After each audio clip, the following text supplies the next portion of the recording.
Salve, gente! Terça-feira, 19 horas.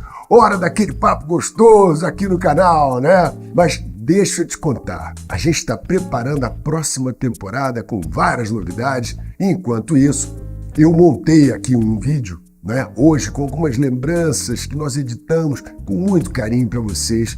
E já nós estamos de volta. Não foge não. Dá um like. Fica com a gente. Beijão. Até já.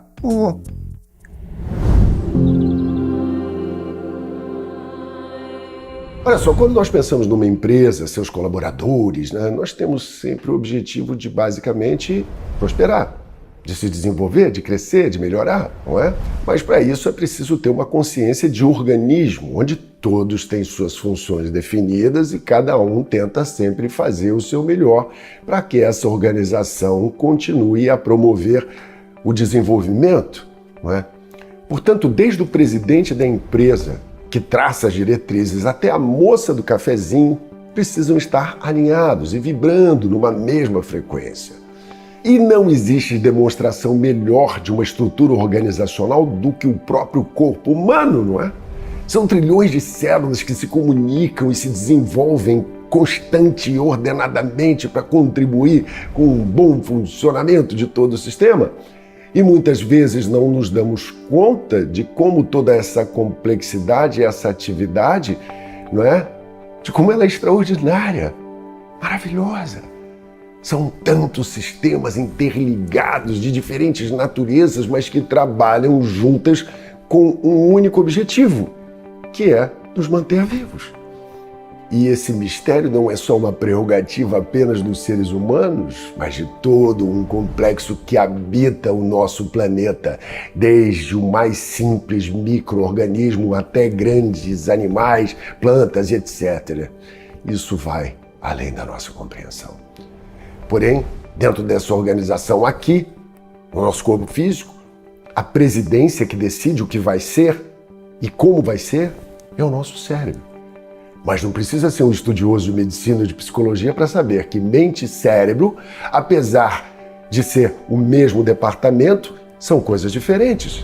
Dentro do setor biológico funciona o metafísico, que são nossas ideias, nossos pensamentos, nossas crenças, e todo o sistema depende de como são processadas essas informações.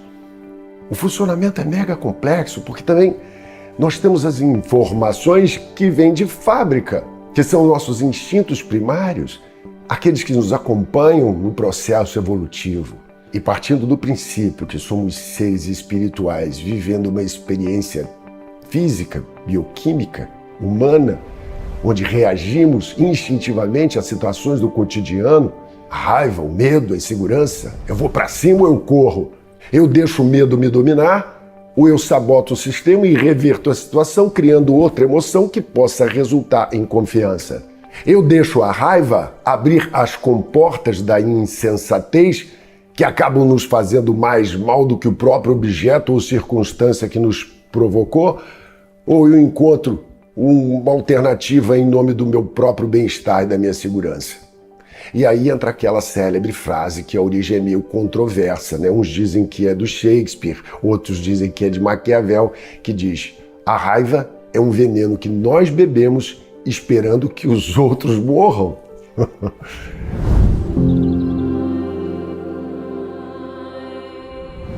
O mundo evoluiu barbaramente e nos últimos anos parece que ainda mais rápido. No meu tempo, ouvir música era numa vitrola, com um disco de vinil, que já era uma puta evolução dos gramofones de 78 rotações, feitos de cera de carnaúba, que quebrava inclusive, né? Mas o vinil era o máximo. A gente andava arrastando debaixo do braço aqueles discos que, para nós, eram preciosidades. Depois vieram as fitas cassetes, que foram uma revolução. Você não precisava mais dos toca-discos e os toca-fitas viraram uma febre. Aí veio o Walkman. Meu Senhor Jesus, o que era o Walkman? Aquilo era glória tão grande porque você tinha a sua música na sua fita que tocava no seu aparelho, que ficava pendurado na sua cintura, que você podia andar para onde você quisesse, ouvindo no seu headphone sem incomodar ninguém. O som era estéreo. E a gente pensava, pronto, agora não tem mais o que inventar. Isso é o Nirvana. E tocava também. Nirvana, Pink Floyd, Emerson, Lake and Palm. Eita! Apesar de hoje eu ainda não ter o skate voador do McFly de Volta para o Futuro, o que temos é muito além da imaginação. Se pensarmos em toda a trajetória do ser humano, desde a descoberta do fogo, a roda, a escrita, as pirâmides, o Império Romano, o Renascimento, a Revolução Industrial, o telégrafo, a máquina a vapor, o motor a combustão, a conquista do espaço, tudo o que vivemos aqui até hoje, não é? O conforto que nós temos, todas as facilidades, toda a tecnologia, tudo isso não está saindo de graça. Como diz o poeta, não existe almoço grátis. Nós estamos pagando um preço caro por toda essa evolução e o planetinha está cobrando a fatura. Não que ele esteja muito preocupado com isso, porque a humanidade é só um piscar de olhos na história dessa terceira pedra depois do Sol. Os dinossauros viveram aqui milhões de anos. Na verdade, o planeta está se lixando para nós. Nós é que somos quem vai pagar o pato. Quem vai acabar somos nós. E não o planeta. Ah, nós temos que salvar o planeta. Porra, é muita arrogância nossa achar que vamos salvar o planeta. A gente não tem nem capacidade de salvar nós mesmos. Como é que vai salvar o planeta?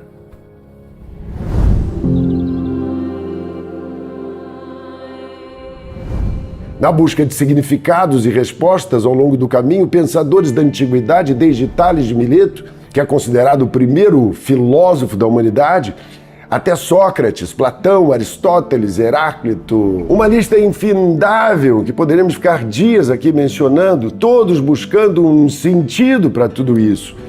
E, sobretudo, a criação das próprias religiões, não é? As seitas, filosofias, os mitos, as lendas, que no fundo é tudo a mesma coisa. Que tem que ter alguma coisa depois daqui. Não pode ser só isso. Como se só isso fosse pouco. A efemeridade de uma borboleta linda, encantadora, que não vai durar mais do que alguns dias, até uma tartaruga de Galápagos que vive 400 anos, chega o momento e é game over. É hora de dar tchau. É hora de desocupar o beco, de abotoar o paletó, de ir pro andar de cima. Mas, peraí, tem andar de cima?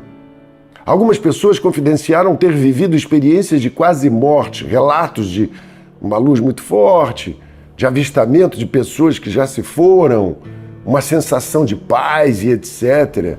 Mas o fato é que ninguém voltou efetivamente para dizer como é que é lá. Tudo pode ter sido produto da própria imaginação durante um coma ou uma situação limite, um quase fim. Eu já interpretei personagens que morriam durante uma história e já fiquei dentro de caixão pelo menos umas 5 vezes, tanto no drama quanto na comédia. E é inevitável que a gente pense, nesse momento, como é que vai ser quando esse dia chegar na vida real, não é? Viva a cada amanhecer como se fosse o último, porque você sabe que um dia vai ser, mas hoje não. Hoje não. Hoje é dia de viver. Hoje é dia de abraçar quem você ama, de abraçar e ficar um pouquinho, sabe?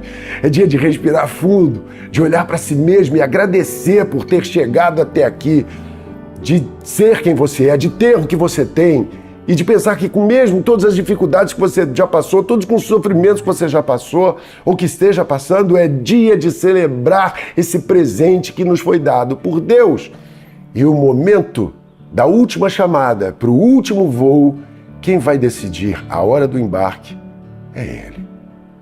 E nunca se esqueça, fundo de poço tem mola. Até semana que vem aqui no nosso canal, Nelson Freitas Oficial. Para vocês todos, um anzol e um queijo, um abraço e um beijo.